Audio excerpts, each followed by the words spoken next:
Glorious time zone, everyone, and thank you for joining us here on Sausage Links. Yes, this is Sausage Links. That is how it's pronounced. It stands for the Self-Advocacy Survival Guide. We spend some time talking about how people who may be neurodivergent or people who may just look at the world, process information, interact with the world differently than what is considered normal. We look at what we can do to get by in this world that says, hey, there's a normal. You got to be it. So welcome in.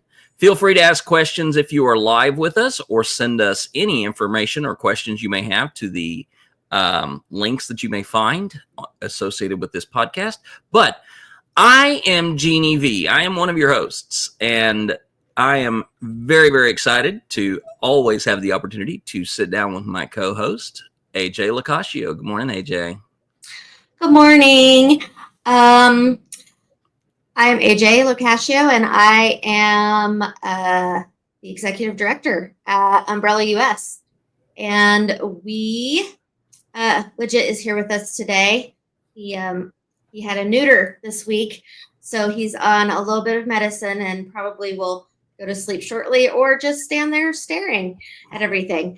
So I am a genderqueer woman. I have black hair with a gray streak in front. I am wearing headphones and glasses and a gray hoodie. Around my shoulders is a pouch, and Widget is falling asleep in the pouch as we speak. Behind me is a brown Steve. Behind you is Steve. Behind me is Steve. That is my a divider or a screen that I always mess up every single time I try to give a description. So, but it is brown woven wood room divider. All right. And I am a transgender woman. Today I have on a straightened face length wig that is still in the auburn brown reds. I am in a plain white t-shirt with a dark blue vest over it.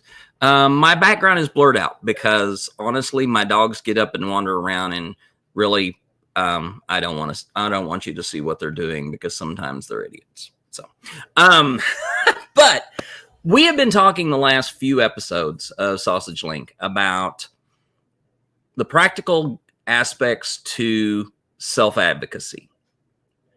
Many of us are in a place where we don't like to ask for help, or when people offer help to us, we will deny it.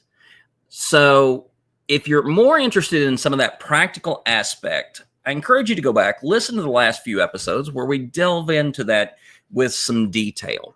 Today, we're going to be looking at something a little more technical. Technical does not mean boring, so please do not sign out of the room just because you hear the word technical. We're actually going to be talking about models that are used in working with and integrating people who experience disabling conditions. Now, could be a whole lot of different things that would lead to that, but we're going to be talking about the different models that can be used and what really we feel is the opportune and best way in handling, integrating people who look at the world, process it, and interact with it differently, and in sort of bringing them into that place of, intersectional connectedness, but also bringing people in from the margins and making them feel like they are a part of the whole. So, AJ, when we're talking about models of disability, what are we talking about? So this is how this should be, how disability should be viewed by society, and how we should be treated. And it's really important to understand why we talk about all of them rather than just saying this is how it should be done. Okay. So as time goes, things change. Mm-hmm. Neurodivergence has been medicalized for a long time, and therefore there is a medical model of disability. Not obviously not just neurodivergence, but disability in general has been medicalized. And that wasn't working for people. So then people came up with a social model of disability. And then that wasn't quite working either. Then there's a human rights model of disability, Mm-hmm. which is a lot better. But I think that there's one that's even better than that, and that's the holistic model of disability. So we talk about all of them to help people understand what they are, choose what is best for them, and then help them understand why we chose the one we did. Okay, so let's dig in just a little bit to each one of the others, because obviously they served a purpose at the time when they rose to prominence, when they sort of became the leading and guiding methodology. So when we're talking about the medical, I mean, what is a picture of that? What does that look like that we might recognize it? Well, the medical model of disability says, hey, this is a medical problem. It is something that should be fixed or cured. Okay. And it's, when we look at that, instead of understanding this as a person, here is a person who has these things, they make a label and then they try to say that it's wrong, that it shouldn't be. Okay. This is something that shouldn't happen. It's in the DSM, all of that good stuff. So let me just give an example of that. So I'm autistic. Mm-hmm. People consider autism, when they think about autism, often they'll say to me, well, you can't be autistic because you can communicate. Right. When they're thinking that, what they're actually doing is judging the communication. Mm-hmm. So communication really is what can be addressed. Instead of me saying I have a challenge because I'm autistic, I could say I have a challenge because I struggle with communication. So would it be fair to say that when we're talking about the medical approach, when we're talking about the medical model, that it's more focused on symptomology and countering symptomology, meaning that you're not disabled unless you have this category of symptoms, and you're not healthy, so to speak, unless you have some way to counteract those symptoms. Is that a fair, brief, summary of it? Absolutely. It would assume that you can't be well. So not just that you can't be healthy, because health looks like one specific thing kind of in the medical world, right? Like this equals healthy. But I like to talk more about wellness. Right. And I might be sick, but I can still be well. Yeah. Right? Like I can have a cold and be sick, but I can still be well. Yeah. And this is, I think there are a lot of people who look at obesity and look at the BMI as the indicator, which says that if you are at this certain level of weight or this certain percentage of body fat, then you are not healthy. When we have, it's been shown through countless critical studies of this, BMI excludes many factors of wellness. Yes. So that you can be at a certain weight, but if you have a heavier musculature, a heavier skeleton structure, if you have a stature to muscle ratio that is very different, if you have a homeostasis within all of your other vital signs, obesity is not necessarily unhealthy. It is just a marker of existence. Exactly. I love that. I'm glad that you put that into that space, because people, they will look at you, they will judge you and say, oh, that's not healthy. Right. And actually, you may be healthier than they are. Right. You may be well, which wellness includes many factors, not just your physical body, right? So when we're talking about the medical model of disability, they don't take wellness into consideration. They're focused on health, and they're focused on changing something. Okay. So when we You're talk about autistic and we want to get rid of your autism. Right. We want to help fix you. Yeah. So whereas when we're talking about, sorry. it's all right.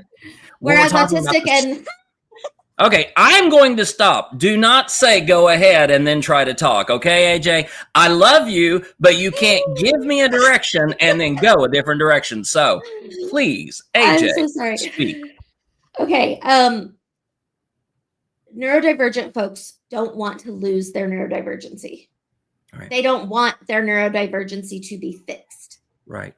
Right. So this is why the medical model doesn't work well. Yeah.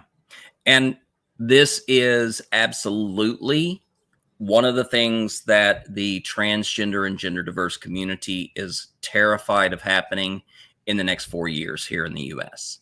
Right. Because there's many indications that being a transgender person, being neuroexpansive, is a form of neurological difference with people who are cisgender and gender conforming to a binary. And we don't need to be fixed. Right. We are happy. In fact, this is where, we talk about the need to shift from gender dysphoria to personal euphoria. Yes. The movement from being diagnosable with a set of criteria to being able to see ourselves and experience an overwhelming sense of connection to oneself. And to take away that is to take away that sense of self. Yes. All right. So let's shift to the social, because we're getting really into the bushes on the medical. So what about the social? What does a social model look like? Okay. Before we get into that, I just want to say, just to clarify for folks who are listening, we talk a lot about gender. Yeah. And some people might say, well, that's not what this is about.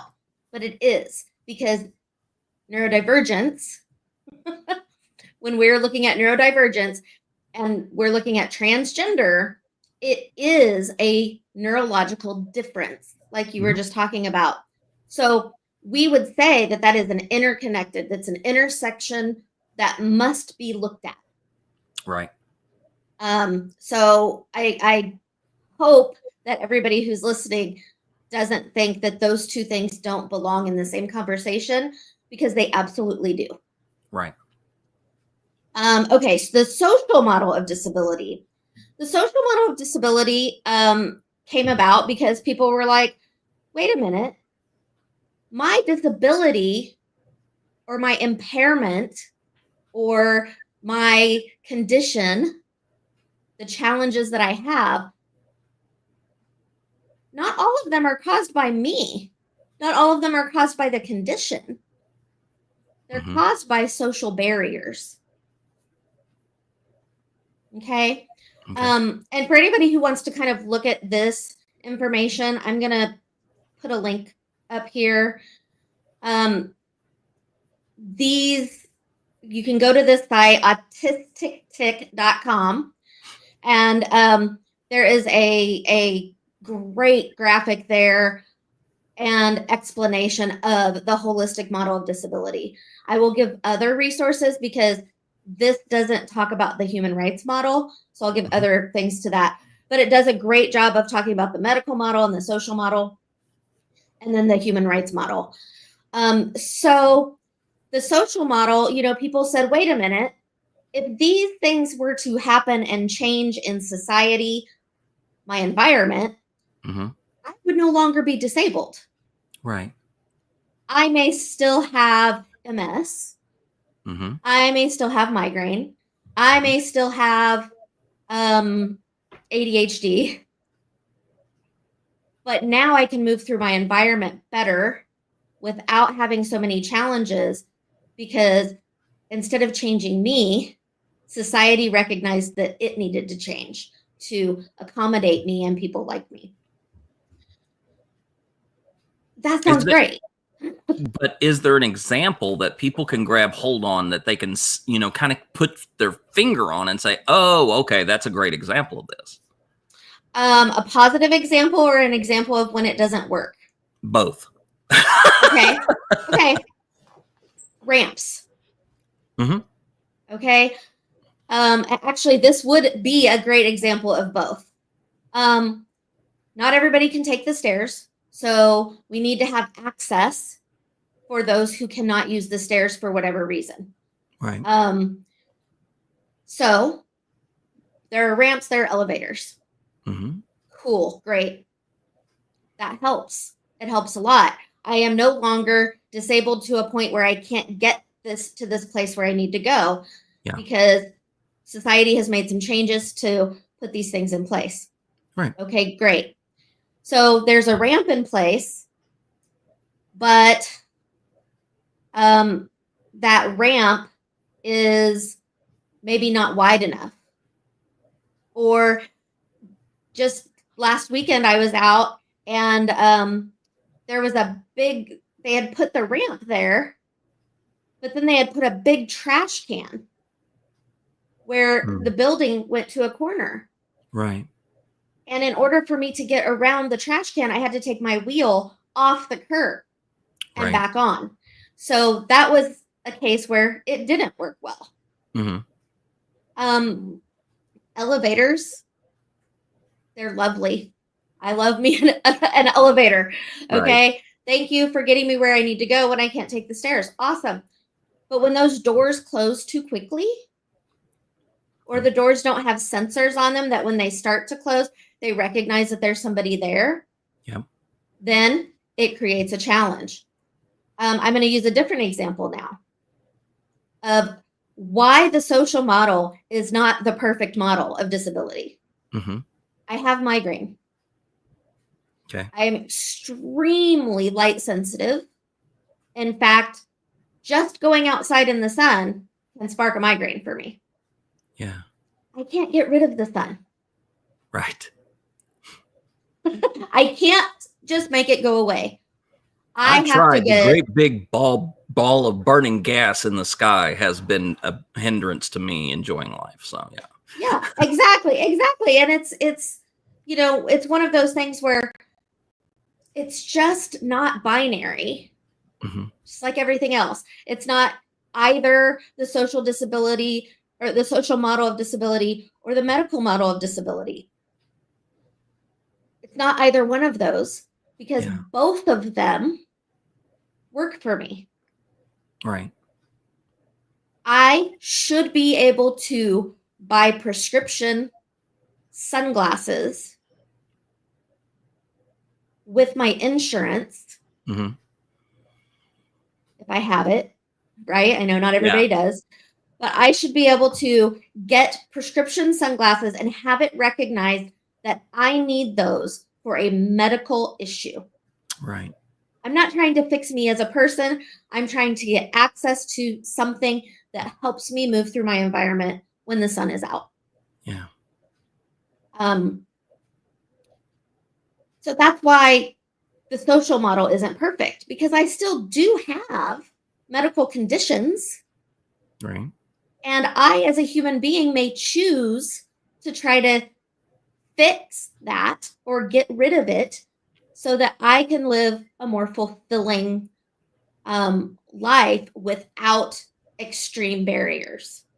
Okay. If I could get rid of migraine, I absolutely would. Right. Yeah, I can imagine. Right. However, I am autistic. I wouldn't get rid of being autistic. Yeah. I would get rid of some of the things that come along with that. Right. But not just the condition of being autistic. I love being autistic. Yeah. By the way, I've got to put a little insert in here. When you hold your head in the right place, you look like you have little bear cub ears on. And so with these little blue stripes. And so, yeah, I mean, There we go. There we so go. for anyone who may be wondering, no, AJ is not wearing Mickey Mouse ears. That just happens to be the chair that she is sitting in. So, all right. What about the human rights model? What does that look like? Okay, so the human rights model of disability, and I'll give a, oh, this is so long. You know what I need to start doing is getting maybe a bit.ly link for these that are so long like this, because that's really long. I'll put them down in comments on YouTube and LinkedIn as well.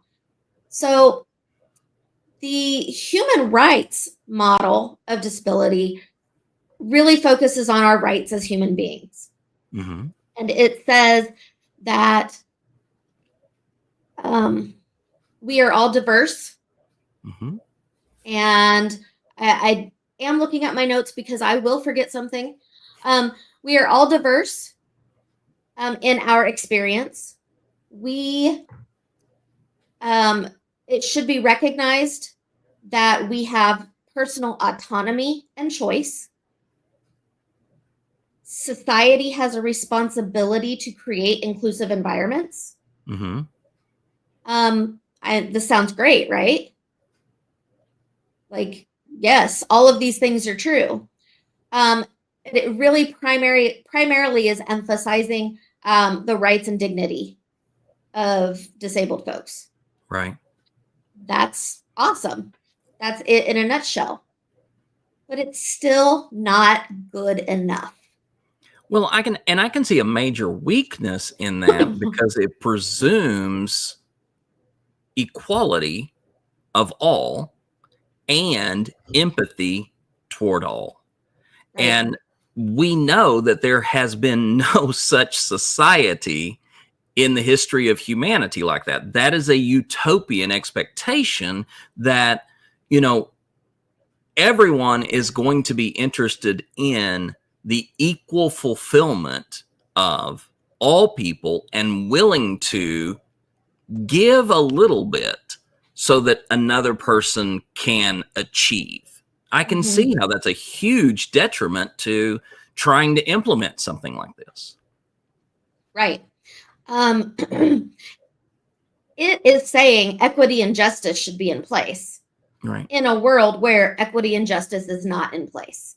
Yeah. And that's why the holistic model makes the most sense to me and is the model that we embrace at Umbrella US. We are anti-binary. Here's what that means. Yes, please. That means that we say it's not just autism or ADHD or dyslexia or any other type of neurodivergence that is on a spectrum. Everything is on a spectrum. Right. And the poles, that would be the binary, one thing or two thing, green thing, blue thing.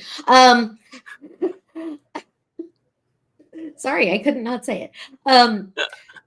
That whatever is on this farthest pole and whatever's on the opposite farthest pole, there's much more in between those two poles. Yes. And by focusing on the poles or the binary, we are inherently leaving out most people. Right. So in that case, let's look at the holistic model, which is also anti-binary, because it says everything about an individual human being must be considered. Yeah. So it's taking context. It's taking that consent piece that the human rights model says is so important. Yes, I need to maintain my autonomy, and I also need support. Right. Yes, I need to have choice, but also, not but, and also, I may need somebody to give me only 2 choices because 5 choices is overwhelming and I can't deal with it. Absolutely. That's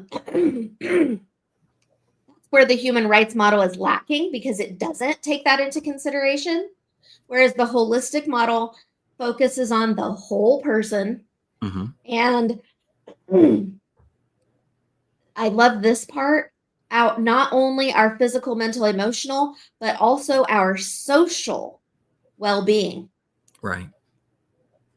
Because that's important. What we talked about last time, right? Last time we were on, we talked about interdependence.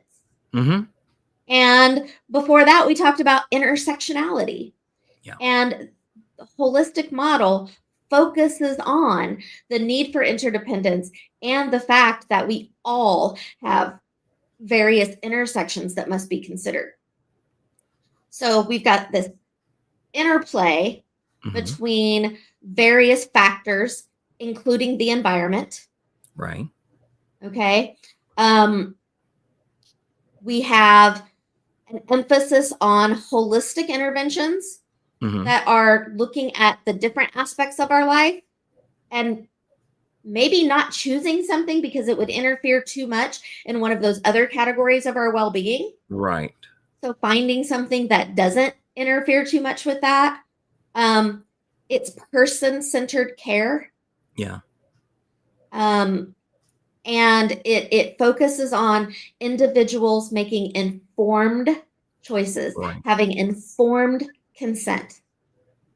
And that concept right there of a person having informed consent relies on people who don't know about all of the areas of their own life. One of the tools that AJ has shared with me in doing my coaching work is the wellness wheel.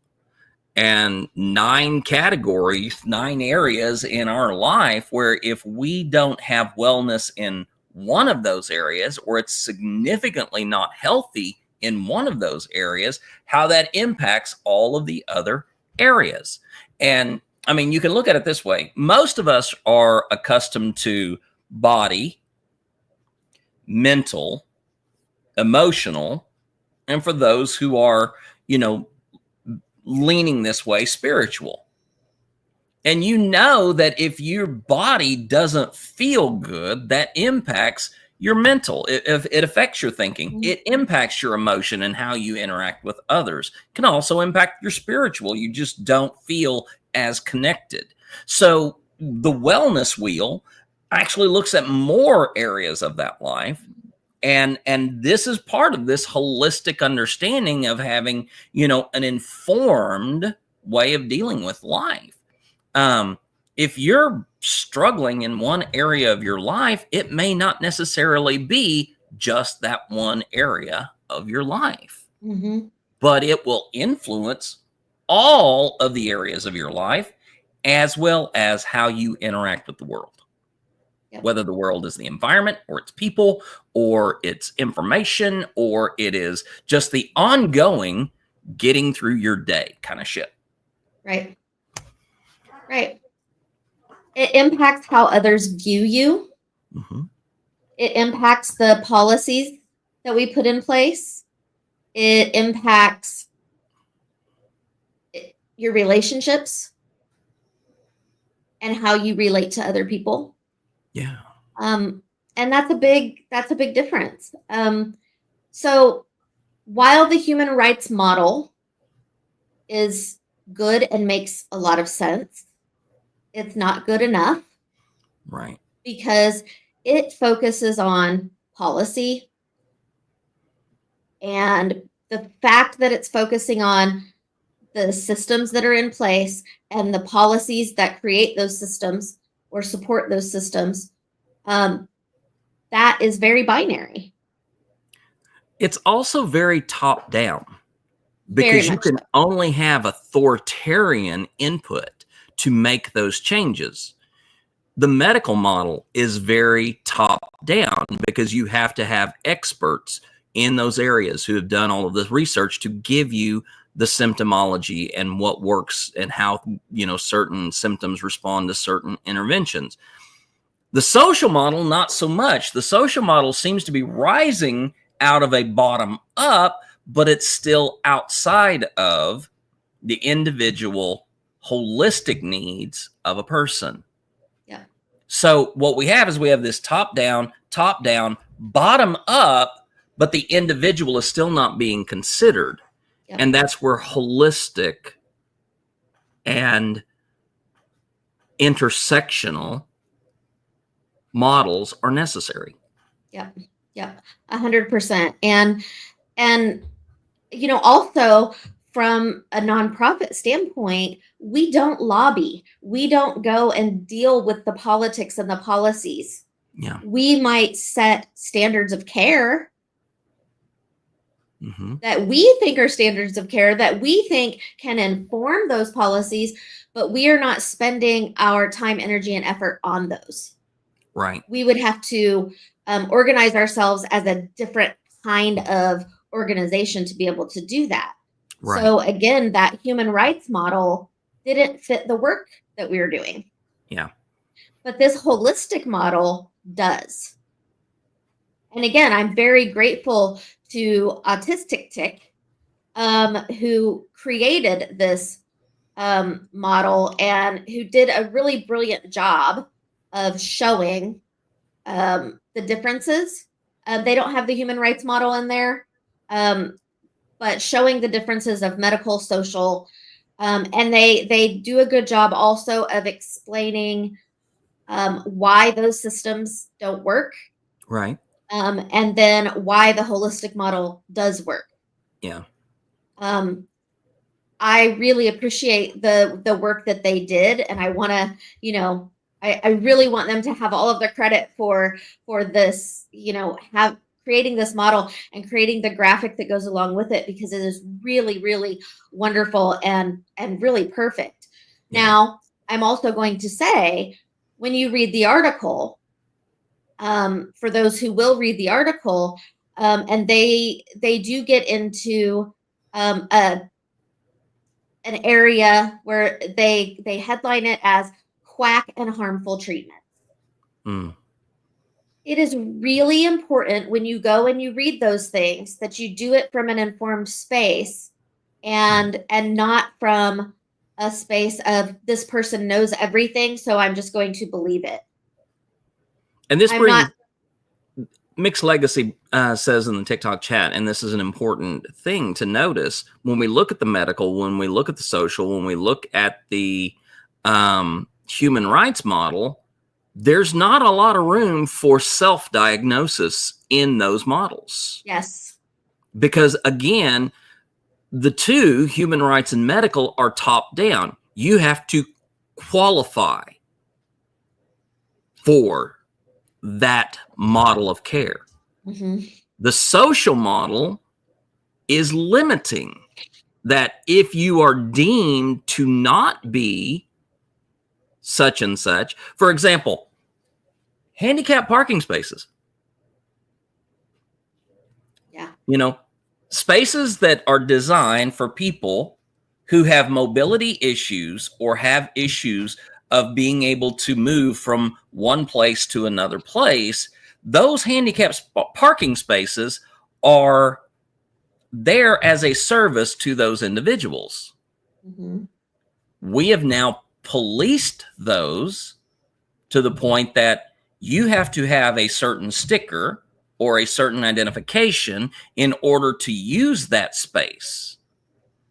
And if, for example, you, AJ, in your current temporary disability are using that space, they can then look at you and say, you don't qualify for this. Right. And in fact, to get a in order to get a temporary placard to use during my temporary disability, you have to, number one, go to this place that takes forever. I had to go there for another reason not long ago, and well, to get my husband's disability license plate, but he also had to get the temporary one while the plate was coming in and all of that. There was a section that had lowered desks. Mm-hmm. There were 4 chairs there, and they're like, those are the lowered desks. And the people who were standing I even had an appointment. Right.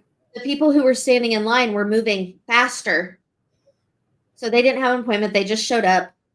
They were getting taken care of before I did, because it was only those people who were sitting at those desks. 2 of them were on lunch or whatever. And so I had to sit there and wait. Right. Longer than somebody who didn't have an appointment, simply because I needed that disabled space. Yeah. And then I wouldn't have gotten my temporary placard. That had to be mailed as well. So I couldn't just pick it up that day. Wow. It had to be printed and mailed. So, it is problematic. Yeah. It is problematic. And I know a lot of people will look at that and say, well, that's because there are dishonest people out there. And it's like, there are. That's true that there are. Mm-hmm. And also, are there so many of them that it is seriously infringing? I hear arguments all of the time about the sunflower lanyard. You can go on and you can read people complaining and saying, yeah, you've got all of these kids, these Gen Zs, these millennials, they're going out there and they're saying that they have this disability that's invisible, whatever that means. I'm really being sarcastic here, because these are the things that I see online where they're complaining about it. Right. And they're saying people must have documentation in order to be.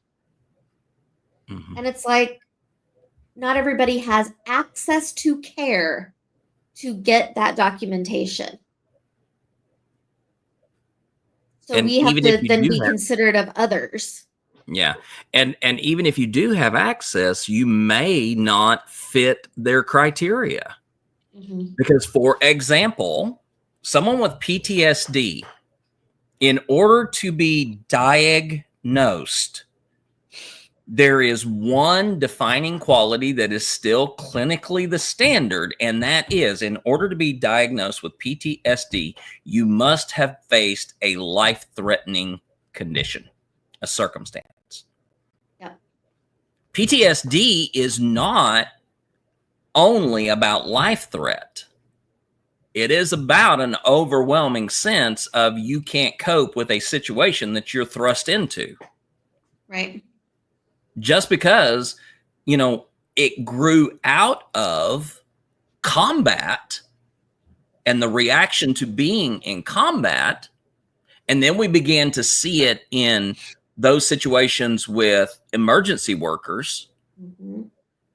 We have also grown to see that PTSD is very much a part of abuse situations. Mm-hmm. It is very much a part of things that do not involve physical violence. Right. If it's emotional, if it is systemic, even if it is spiritual. Mm-hmm. People who were a part of a cult experience trauma when they try to escape from that and reintegrate into a wider society. They may have never been threatened in their life, but because of that criteria, you cannot qualify for PTSD diagnosis, mm-hmm. which then limits your ability to be able to find the help that you need. Right. Right. 100%. And that's why complex PTSD see PTSD has become a larger topic. However, there are many professionals who are not aware of, Right. professionals who damn well should be aware of it, Yeah. who are not aware of what complex PTSD even is or means. And it hasn't even been accepted as a viable diagnosis. Right. It is only talked about in, well, yes, we do see a pattern of trauma over a length of time in your life. And that is where this extenuating symptomology lies. Right. Which right there, that language, okay, that language right there decries this is a diagnosis, but it Right. can't be diagnosed, even though they have all the criteria to be able to make it one. Right. And a lot of it goes back to that one simple primary, what's the word I'm looking for? When you have to do something before you do something else. Prerequisite circumstance. Right. And if you don't have that, then you can't qualify for all of this. Even if you were in an abusive situation, mentally, emotionally, or physically, that never led to a life threat over 20 years, you still can't qualify as having PTSD clinically. Right. Because let's be honest, too many people would qualify. Yeah. Too many people, because there are entire groups of individuals who experience trauma every day of their lives simply because of the systemic abuse and neglect that they endure. Right. And Casey Murray says, I tried fighting mine for years. I just gave up. And that's one of the things. If you spend your life thinking, well, there is something broken in me, I just have to get up and get over it and concentrate on doing the things that I need to do, and it will go away. That's kind of like saying, well, the engine is knocking in my car. I know that it's still running and I can still get to where I'm going, but I really don't need to go get this engine checked out until that day when you suddenly find your car on the side of the road because all of the pistons have locked up because you hadn't done oil maintenance on that thing. Right. I mean, that's the difference. We have systems within our body.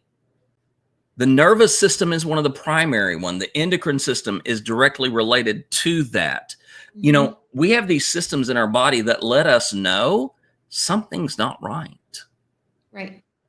And those systems, the nervous system, the endocrine system, they interact with all the other systems of our body. Now, let me just really kind of throw this into perspective. We know that we have a respiratory system, a digestive system. We have a circulatory system that pumps the blood around the body. We have a nervous system, skeletal system, muscular system. In order for us to work as a body, our body is intersectional. All of those systems work together. If you want to get up from a chair, if you have the privilege of being able to do that, your nervous system communicates from your brain to your muscle systems, wherever it's going to be able to get you up out of that chair. Your muscular system is going to engage your skeletal system to provide the structure you need to stand up on your own 2 feet. And then your sensory systems are going to tell you that you actually did stand up. You are standing up. You're not actually laying on the floor and you just think you're standing up. It actually lets you know you are where you are. That's what we call if it is fully regulated. Yes, it is regulated. So that's what we call intersectional. Now, and interdependent. And interdependent. Now, imagine you can't stand up. What do we treat? Right? I just told you that we have the nervous system, the muscular system, the skeletal system, the sensory systems that we have, What do we treat? Do we treat the thing that maybe your brain cannot communicate to your muscles and your nervous system is somehow interrupted? Do we look at your muscular system? Is there something going on with your muscles that they are not reacting to the impulses of your nerves? Do we look at your skeletal system? Do you actually have the ability to stand up and support yourself? Or are you standing up and you just don't realize it? Mm-hmm. A holistic model is going to take all of that into account and be able to say, this is what we think is happening. Let's see if we work a little bit on each one of these to see if we can get a change in that circumstance. Right. And they're going to inform you Mm-hmm. and respect your autonomy as an individual. That's from the human rights model. They're going to respect your autonomy as an individual to make the choice. They're not going to tell you have to do this. They're going to say, here are your options. Yep. Here's what I think about them.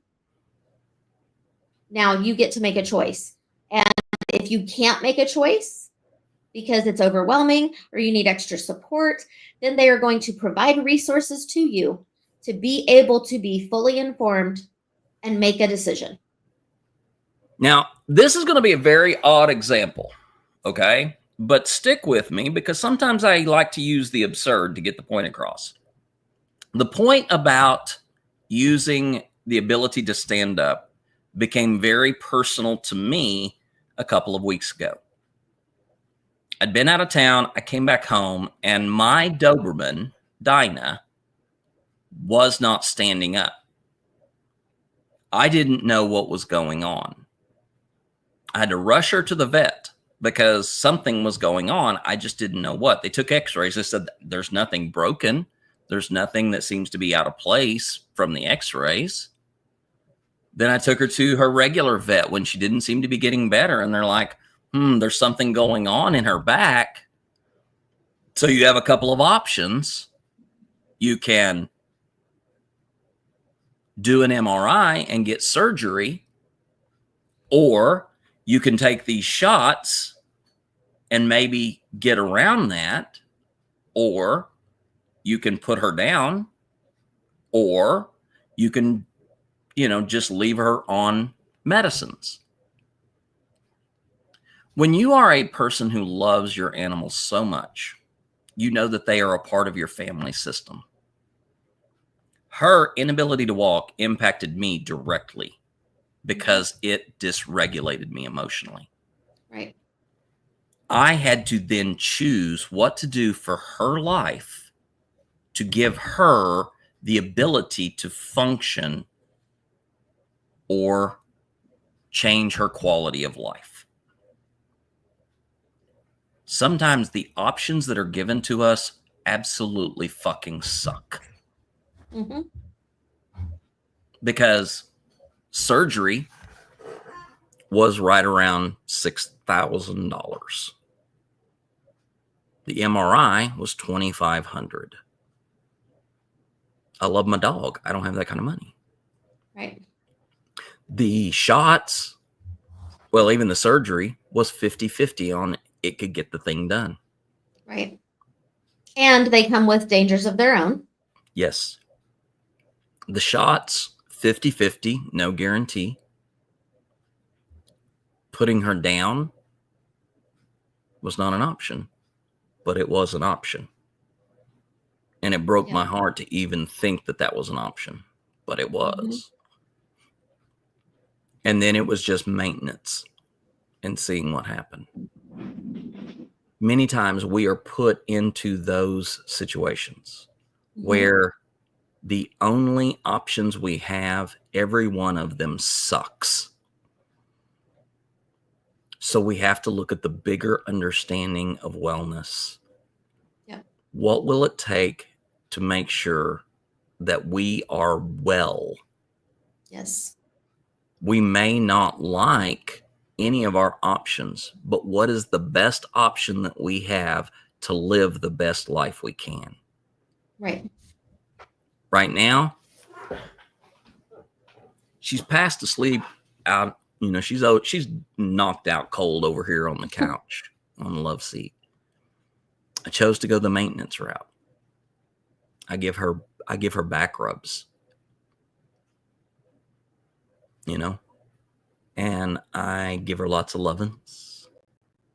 And she is getting more and more responsive and more like herself from before whatever happened to her.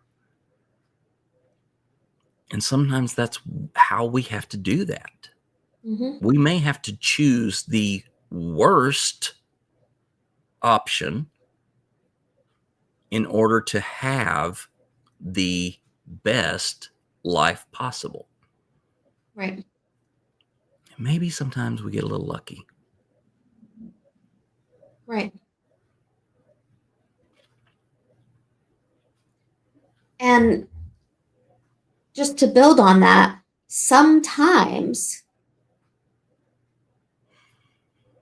going that route where we're maybe doing some alternative type care Mm-hmm. is wellness. Yeah. And everybody should have that option and be respected in their decision Mm-hmm. for that option, which some of the models don't take into consideration. So hang on. There's a question that has popped up in the chat over on TikTok, and I think this is a perfect opportunity to talk about this. This is, we're a little bit less than an hour into this, but this is a perfect time. Mimi to 6 says, you are both very intelligent. What medical background do you all have? Oh. And this is, Mimi, this is no hate to you. Okay. This is not to kind of point at you and say you're wrong for asking this. But what you just asked is an example of how systems influence how we as people work in the world. Mm-hmm. What medical background do we have?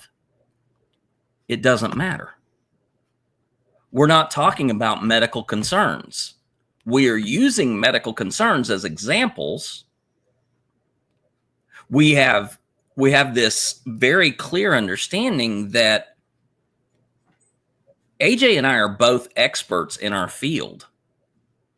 We are both experts in the areas of human development and human capabilities and, being able to speak into those circumstances. We both have advanced academic degrees. I am, of the two of us, probably a little more medically advanced than AJ in terms of criteria. I was an advanced EMT, and so I do have some formal training in, biology and anatomy and those type of things. Mm-hmm. That does not make me a medical professional. It just means that I have a little bit of that knowledge, and I bring that to inform my expertise, which is a huge part of our talking about holistic and intersectional models of helping. Right. And that's what we're doing. That's all we're doing. We're not trying to offer medical advice. We're not trying to give, people the experience of what a doctor or a therapist would do. What we are doing is we are pointing to the fact that there is a bigger picture. Mm-hmm. There's a huge picture.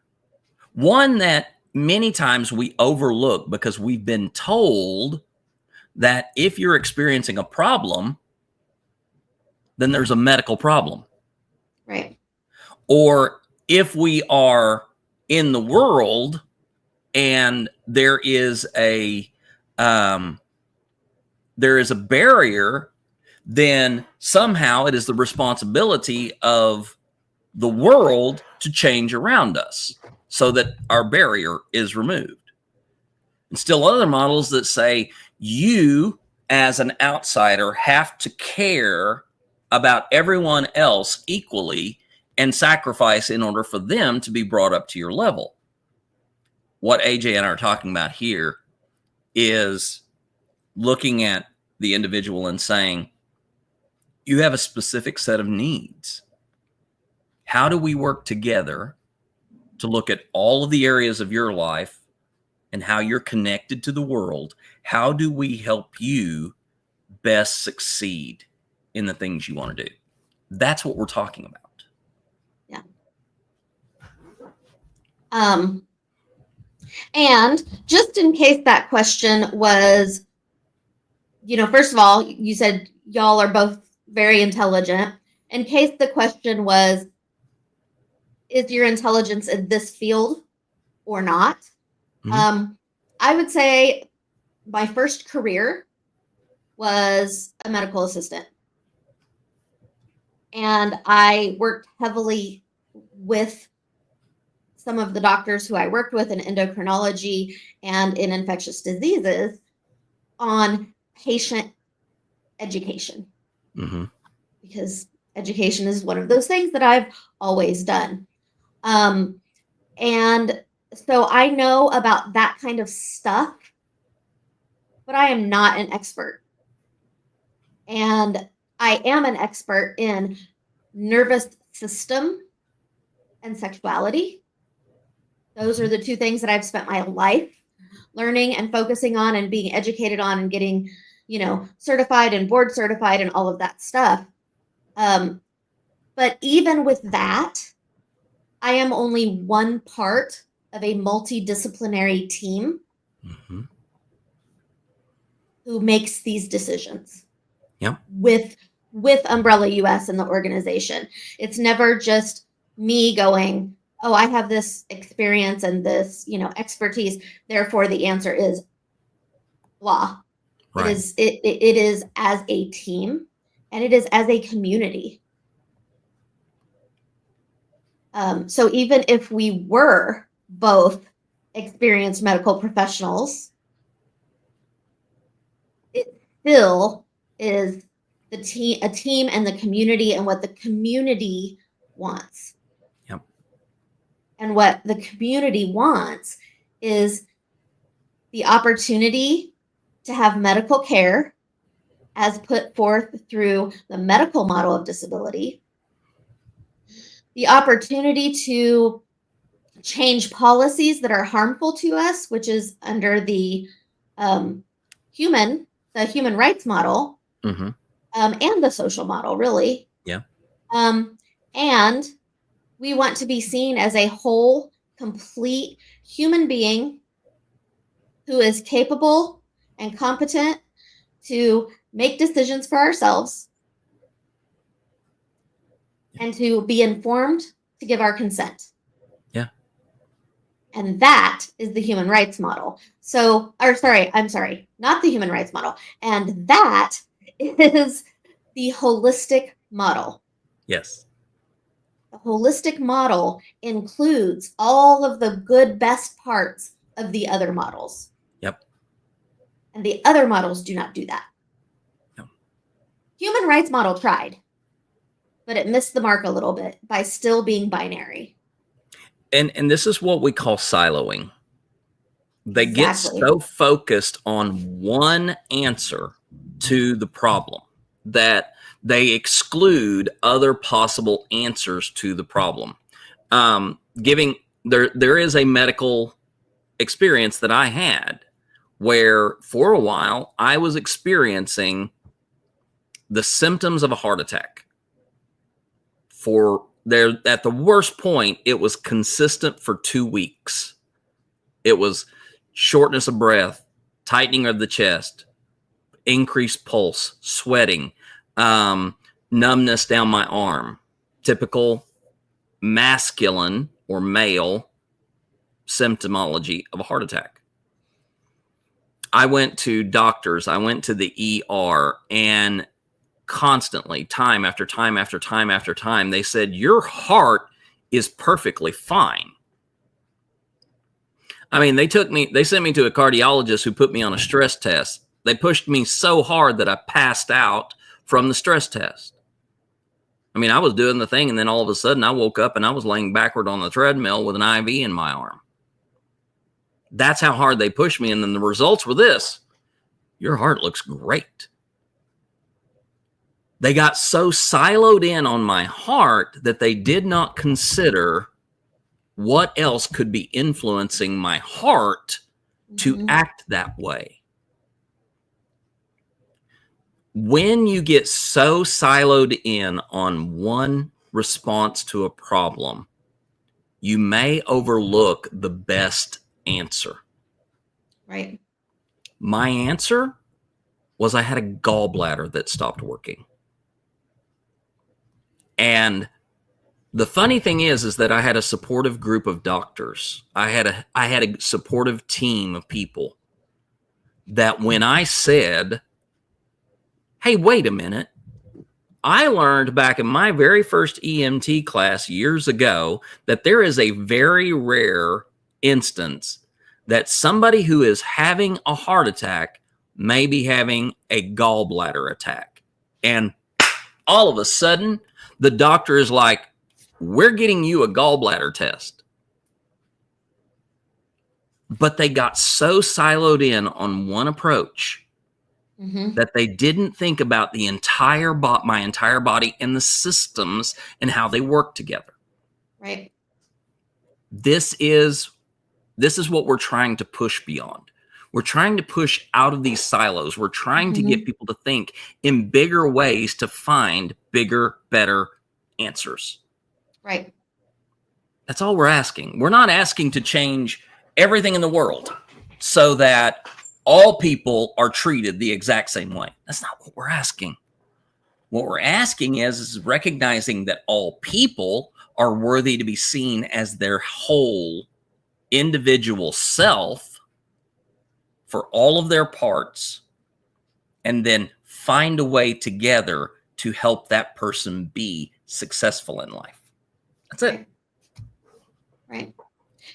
And part of that is looking at, I completely just lost where I was going. It just went.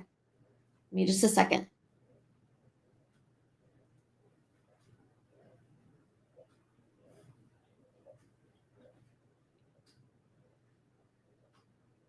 It's gone. Intersectionality? No. No. Tapioca pudding. Absolutely. It was tapioca. So we have to look at tapioca pudding. Yeah. For those of you who may not know what tapioca pudding is, it's called fisheye pudding. Yeah. Okay. Silos. There we go. Silos. Thank you, Jeannie. You know that kind of stuff. It gets us. Yes, it is entertaining while it gets us to the point at the same time. Okay, so silos. Umbrella US is anti-silo, along with being anti-binary. Yeah. If we could look at all of the different silos and the work that they're doing and the money that they're doing that work with, and come together. Yeah. Right. This right here is the ASL signal for family. Yeah. What if we could all kind of think like we are a loving, accepting family? By the way, for those of you who are listening to the podcast, AJ had taken her hands and made it sort of in the symbol of okay, with the index finger and thumb creating a 0 and the other 3 fingers sticking straight out, but then bringing the thumb and forefinger together and creating a circle in front of the body. So that's what the ASL sign is for family. Thank you. That was perfect. And also, I did it without my camera going all over the place, like it likes to do. So we say neurodivergence is about the nervous system, the brain, our mind, thinking, the way we do that. And a lot of people think that neurodivergence is autism, ADHD, dyslexia. They might put Tourette's in there if they think about that. But it is also any condition, and condition is simply a state of being, okay? Mm-hmm. That is not a medical term. Nope. It can be used as a medical term, but it doesn't have to be. And it's not when we say condition. Any condition or state of being that affects the nervous system in the brain. Mm-hmm. So, cerebral palsy, neurodivergence, Traumatic brain injury, TBI, MS. There's so many. I go on and on and on and on. And you can go to brainfacts.org and you can look at the 400 types of brain conditions. I think it says brain disorders on that site. But any one of those is included in there. 400 known. Yeah, 400, and this is medical, and this is why a lot of people don't like it when we say that, but those are all medical diagnosed. Yep. Okay. A condition could also just be like Cassiana Sasumasu said, when they coined the term neurodivergence, any kind of wonky lateralization in the brain. Clinical term, wonky. Wonky lateralization. And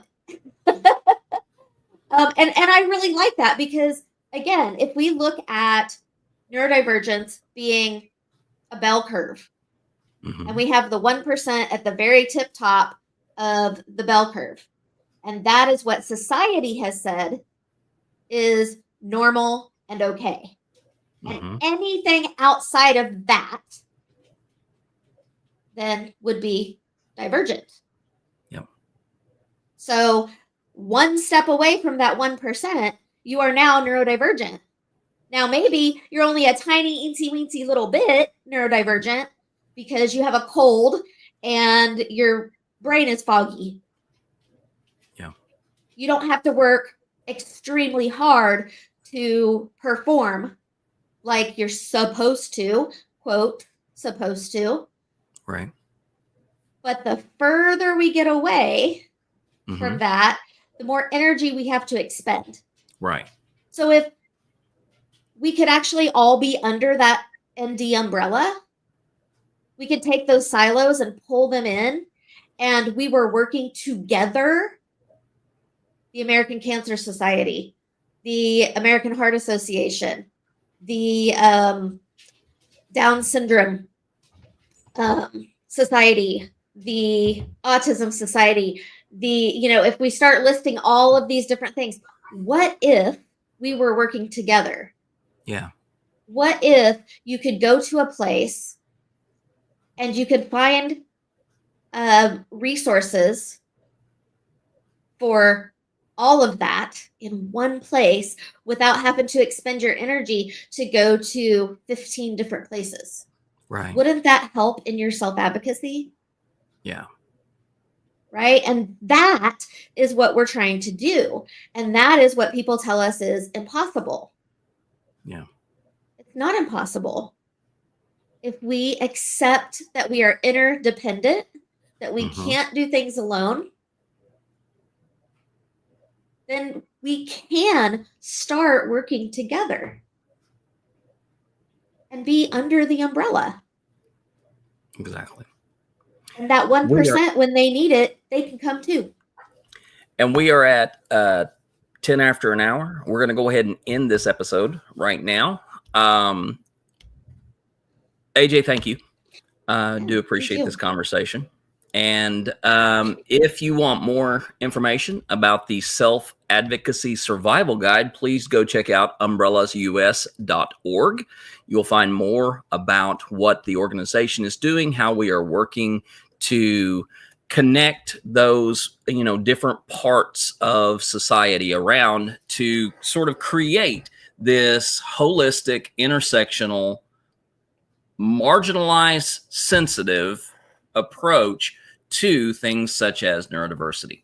So go check that out, umbrellaus.org. We'll be back next time to talk a little bit more about the subjects of how we can best function in the world, and we hope you'll join us. Thank you, AJ. Thank you, everyone listening. We'll talk to you next time on Sausage Links. Thank you, Jeannie. You bet.